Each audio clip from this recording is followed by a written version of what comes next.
दुनिया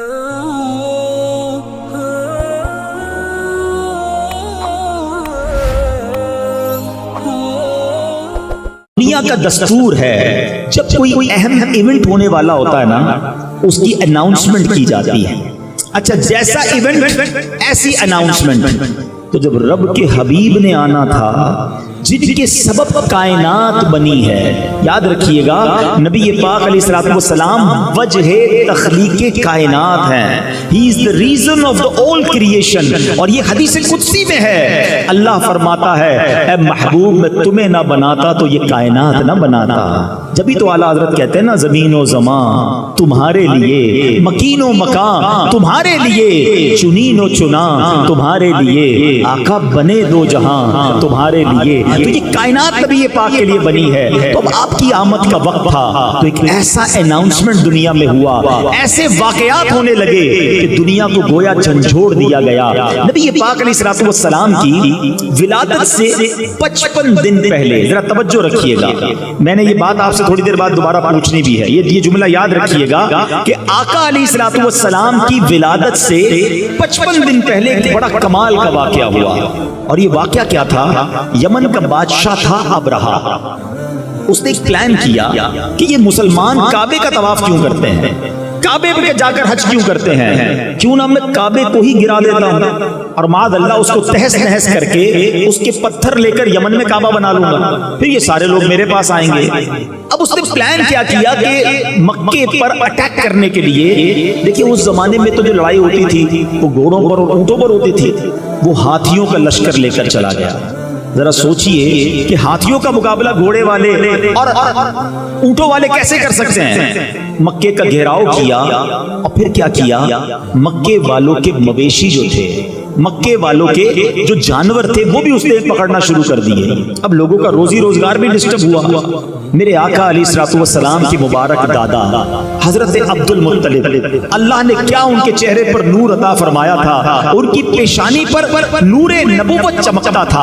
हजरत अब्दुल मुत्तलिब ने क्या किया, आप गए अबरहा के पास। अब जरा गौर कीजिए, वो कर्रो फर के साथ मुतकब्बिर बादशाह आया हुआ है और उसने काबे को ढाना है, उसका प्लान ये है। हजरत अब्दुल मुत्तलिब उसके खेमे में गए, बाहर से पैगाम भिजवाया गया कि मक्के का सरदार आया है। हो सकता है उसने सोचा हो कि मुझसे मिन्नतें की जाएंगी, मुझसे नेगोशिएशंस की जाएंगी, बड़े तकब्बुर के साथ बैठा है। हजरत अब्दुल मुत्तलिब उसके खेमे में दाखिल होते हैं, अल्लाह ने उनकी पेशानी पर ऐसा नूर अता किया था, वो खेमे में दाखिल हुए, अबरहा रोब में आ गया, इज्जत के लिए खड़ा हो गया, अपने बराबर में बिठाया और कहा हजरत फरमाइए कैसे आना हुआ। हजरत अब्दुल मुत्तलिब ने बड़ी अजीब डिमांड की। आपने कहा कि तुमने मक्के वालों के मवेशी, उनकी बकरियां, उनके जानवर पकड़ लिए, हमारे जानवर हमारे वापस कर दो। अबरहा कहता है मैं तो समझा आप काबे की बात करेंगे, अपने मरकज की बात करेंगे, आप तो काबे की बात ही नहीं कर रहे, आपको फकत अपने जानवरों की फिक्र है। अल्लाह अकबर। हजरत अब्दुल मुत्तलिब का वो जवाब आज भी सीरत की किताबों में सुनहरे हुरूफ से लिखा है। क्या कमाल का जवाब दिया। आप फरमाते हैं जानवरों के मालिक हम हैं, हमारे जानवर हमें दे दो, काबा जिसका घर है वो खुद ही हिफाजत कर लेगा, काबे का मालिक उसकी हिफाजत करेगा। अबरहा को बात समझ न आई, वो समझने लगा कि लगता है कंफ्यूज हो गए हैं, लगता है डर गए हैं, जानवर छोड़ दिए गए। हजरत अब्दुल मुत्तलिब ने अजब अनाउंसमेंट किया, मक्के वालों से कहा सारे लोग अपने जानवर लें और पहाड़ों पर चले जाएं। आज जो मक्के शरीफ गए हैं उन्हें पता है काबे के गिर्द पहाड़ हैं, अब तो कई पहाड़ तोड़ दिए गए, होटल्स बना दिए गए, मगर उस जमाने में सिर्फ पहाड़ ही पहाड़ थे। थोड़ा सा इमेजिनेशन करें, सिर्फ काबा है, हरम शरीफ नहीं बना, बल्कि चारों तरफ पहाड़ हैं। मक्के वाले सारे पहाड़ों पर चले गए, नोबडी डेयर टू रेजिस्ट, कोई वहां पर रुकावट लेने के लिए तैयार नहीं है। फकत हजरत अब्दुल मुत्तलिब अब काबे पर जाते हैं, काबे की दीवार को थामते हैं और वो रिक्कत अंगेज दुआ करते हैं कि ऐ रब्बे करीम, ऐ काबे के मालिक, आज तुझे अपनी कुदरत का नजारा दिखाना है, आज इन जालिमों को तूने बताना है कि तू और तेरे मानने वाले हक पर हैं। आप रिक्कत अंगेज दुआएं करते रहे, अल्लाह को पुकारते रहे और उसके बाद आप भी काबे के से दूर होकर पहाड़ पर चले गए। ये कैसा हमला था कि शहर में कोई हिफाजत के लिए खड़ा नहीं था, फकत काबा है और हाथी का लश्कर है। और अब हुक्म किया, अबरहा ने ऑर्डर दिया कि ہاتھی چلے اور کعبے کو تہس نہس کر کے رکھ دیں، مگر اب دنیا نے ایک عجب نظارہ دیکھا، اب اللہ نے اپنی قدرت کا ایک عجب نظارہ دکھایا۔ جس ہاتھی پر ابرہہ بیٹھا تھا وہ ہاتھی اپنی جگہ سے ٹس سے بس نہیں ہو رہا تھا، کعبے کی طرف رخ کرتے تھے وہ موو نہیں کرتا تھا، اس کا رخ چینج کرتے وہ چلنا شروع کر دیتا۔ اور اب اللہ کریم نے اس کے مقابلے کے لیے کیا بھیجا؟ دنیا کا دستور ہے آرمی کا مقابلہ آرمی کرتی ہے، نیوی کا مقابلہ نیوی کرتی ہے، ایئر فورس کے لیے ایئر کرافٹ بھیجے جاتے ہیں، اب ہاتھی ہیں اور مقابلے کے لیے بھیجا کیا ہے میرے رب نے؟ مٹھی میں آنے والا پرندہ ابابیل۔ ارے چیل جتنا پرندہ بھی کوئی نہ بھیجا، رب نے ابابیل کے لشکر بھیجے جو خود مٹھی میں آ جاتا ہے، جس کا اپنا وزن چند گرام ہے۔ بتاؤ اس کی چونچ اور اس کے پنجوں میں کتنا بھاری کنکر ہوگا، کتنے چھوٹے سے کنکر ہیں، مقابلہ ہاتھی سے ہے۔ اللہ اکبر، رب کریم نے اپنی قدرت کا کیسا نظارہ دکھایا۔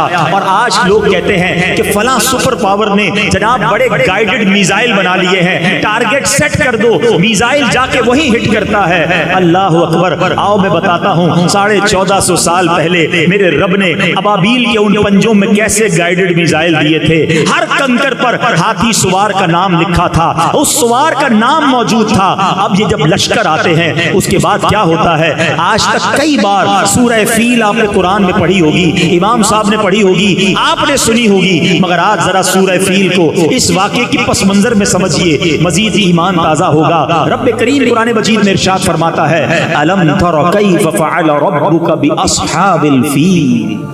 اس کا ترجمہ کیا ہے؟ اے محبوب کیا آپ نے نہ دیکھا کہ آپ کے رب نے ان ہاتھی والوں کا کیا حال کیا؟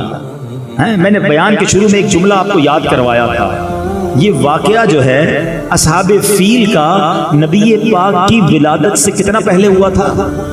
ماشاءاللہ یاد ہے، یہ یاد رکھنا، یہ بڑی عقیدے کی بات بتا رہا ہوں۔ 55 ڈیز پہلے یہ واقعہ ہوا ہے، اور اللہ قرآن میں اپنے حبیب سے کہہ رہا ہے اے محبوب آپ نے نہ دیکھا؟ الم ترى کیف، آقا تو دنیا میں تشریف ہی نہیں لائے تھے، اور رب اپنے حبیب سے کہہ رہا ہے اے محبوب آپ نے نہ دیکھا۔ اٹ مینز یاد اس کو دلایا جاتا ہے جو کہیں دیکھ رہا تھا، جو کہیں موجود تھا۔ اللہ اکبر۔ اب وہ حدیث پاک سنو کہ اللہ کے حبیب فرماتے ہیں میں اس وقت بھی نبی تھا جب حضرت آدم پانی اور مٹی کے درمیان تھے، میرے آقا کے نور کو اللہ نے اپنے نور سے پیدا فرمایا۔ پیارے آقا نے پوچھا ہے جبریل تم نے تو سارے نبیوں کی بارگاہ میں حاضری دی ہے، سب سے ملاقات کی ہے، بتاؤ نا کسی کو میرے جیسا بھی پایا، تمہیں میرے بارے میں کیا کہتے ہو؟ اللہ اکبر۔ جبریل امین جنہوں نے تمام انبیاء کی خدمت میں حاضری دی کیا کہتے ہیں؟ چلو یہی بات بریلی کے تاجدار کی زبانی سن لو، امام عشق و محبت کہتے ہیں یہی بولے سدرا والے چمنے جہاں کے تھالے ہیں، یہی بولے سدرا والے چمنے جہاں کے تھالے، سبھی میں نے چھان ڈالے، آقا تیرے پائے کا نہ پایا، تجھے یک نے یک بنایا۔ اللہ اکبر۔ جبریل امین کہتے حضور آپ جیسا میں نے کائنات میں کوئی اور نہیں دیکھا۔ سارے نبیوں کی بارگاہ میں جبریل امین نے حاضری دی ہے، کسی کی بارگاہ میں 5 بار، کسی کی بارگاہ میں 10 بار، کچھ انبیاء کی بارگاہ میں 100 بار۔ آؤ میں بتاتا ہوں کہ نبی پاک کے دربار میں جبریل امین کتنی بار آئے، اور یہ فقط عرصہ کتنی دیر کا ہے؟ 23 سال کے عرصے تک حاضریاں رہیں۔ 40 سال کی عمر میں پہلی وحی ہوتی ہے، 63 سال کی عمر میں نبی پاک دنیا سے پردہ فرماتے ہیں۔ 23 ایئرز میں جبریل امین 24,000 بار نبی پاک کی بارگاہ میں حاضر ہوتے ہیں۔ 24,000 بار۔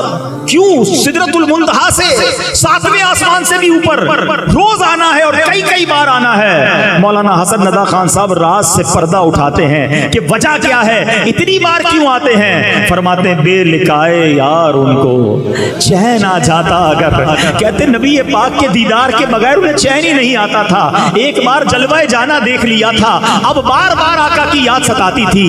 بے لکائے یار ان کو چین آ جاتا اگر، بار بار آتے نہ یوں جبریل سدرا چھوڑ کر، وہ اس لیے آتے تھے کہ آقا کا جلوہ دیکھنا ہے۔ تو بہرحال نبی پاک علیہ الصلوۃ والسلام کے غلاموں سنو، آقا کی ولادت سے پہلے پوری دنیا کو ایک پیغام دینا تھا۔ الم یجعل کیدہم فی تضلیل وارسل علیہم طیرا ابابیل، ارے ابابیل کے لشکر بھیجے اور انہوں نے کیا کیا؟ ترمیہم بحجارۃ من سجیل، ان پر پتھروں کی कंकरों की बारिश की, और रिजल्ट क्या आया?